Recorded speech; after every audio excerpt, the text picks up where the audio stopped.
Hey everybody, welcome to Obscurities and Miniatures, and today we've got something from Gates of Antares, which I've always kind of been mildly interested in, and it's nice to see that Warlord has continued to plug away at the game, even though its original incarnation on Kickstarter didn't work out. It's been steadily chugging along, and I've really enjoyed what we've got in front of us today, and that is the Boromites. And in particular, today we have Tas Geren'do, and Tas Geren'do is a big, fat, retired Boromite. And the Boromites are these, like, Warlord rock dudes that are all miners, naturally. And he's sitting in a wheelchair-like flotation device that just, it's like, it was so odd-looking. I'm like, I gotta get this guy. So... sadly, I have not actually gotten to get around to playing a game of Gates of Antares, and I do have a starter set that I've planned on reviewing here like for forever, and I've kind of built parts of it, and I still haven't done anything with it. But anyway, thank you, Becky, for packing this. So, 40mm base, a resin main body, a clear plastic flight stand, and a blister pack I'm going to toss away. So let's take a look at what we have here. So on this we have 3 metal manipulator arms for his servo chair type thing, which kind of reminds me of Ravner, except a lot less high tech.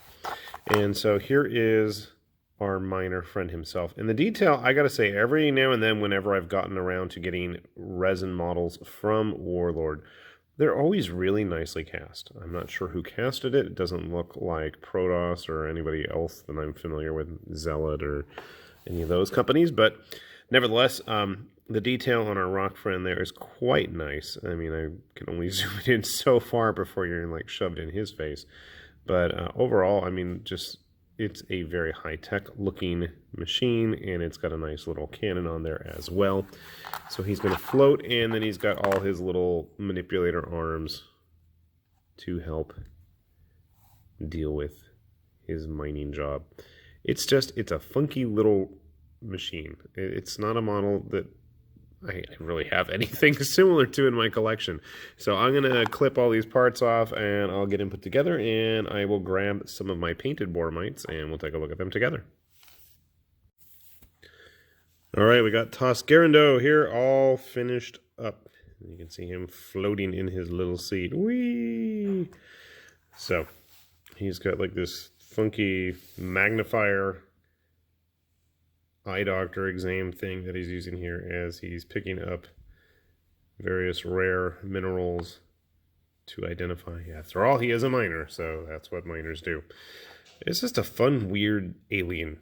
And I don't think we get enough fun, weird aliens on the tabletop anymore, because it seems like everything has got to fit into so-and-so's new system of rules. I mean, we do tend to have mostly large-scale battles or organized unit skirmishes. So there isn't really as much space for just bizarreness on the table, and I think this really has it in spades. And he is part of a skirmish army, so even better. And I got to say, the Boromites, as I throw them around, here's a sample of one of the work engineer gang guys, I think he was. Put him in his hazard yellow colors with his rock drill, even though he's made out of rocks. They're just something different, and I like that. I appreciate that, you know. They've got all kinds of weird rock critters. They're riding on them. They're flying in big junky barges. They're smoking cigars while they carry their rock drills around. This is the boss of the miners. This exoskeleton support thing. Not the most wonderful paint job, I know, but, you know, he is painted, so. Just a fun, neat little kit. And like I said, you know, I was actually planning on painting up a lot of my Forge Fathers in similar colors and having them all hang out together, because, I mean, Forge Fathers from Mantic's Warpath universe and a bunch of rock mining rock dudes seems like a match made in heaven. So just to get a good idea, where's my Primaris guy? I know you're around here somewhere. There you are.